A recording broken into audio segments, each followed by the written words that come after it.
So I've been doing some testing for a controller mount that will attach to a bicycle, and I figured since I was doing so, I might as well take some of the raw footage that I was getting from this and throw it up online.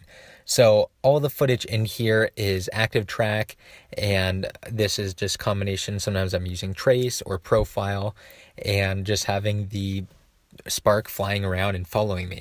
Now it was kind of breezy. Occasionally there was gusts of wind, maybe up to 10 or 12 miles per hour, but overall it really wasn't too bad, and the Spark did just fine flying around. Now I will say that it did lose me once or twice, and both times that it did, I don't quite understand why, because I didn't really change from any weird background or go behind anything. So not quite sure what happened on that, but overall it did a really good job tracking me, whether I was slowing down, speeding up. And I also was experimenting with the rotational speed of the Spark.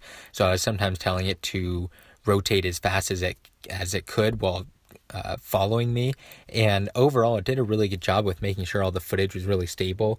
I didn't know how smooth that was going to be, or if it was going to be jerky at all, and overall a lot of the footage came out really good. So really happy with this initial test. And yes, I know it's hilarious that I was riding a child's bike.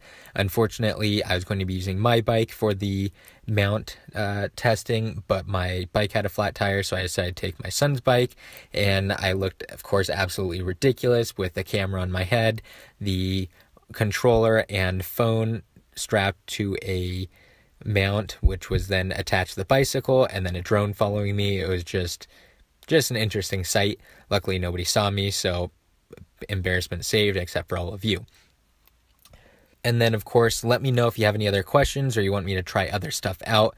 But like I said, with this footage, basically, it is going into another video, including the mount that will be for bicycles and everything. So that way you still have control and access to your phone and the controller while you're riding without having to try to hold it at the same time. So that'll be coming out shortly. But otherwise, if you have any other tests or you want to see some other cool stuff, let me know.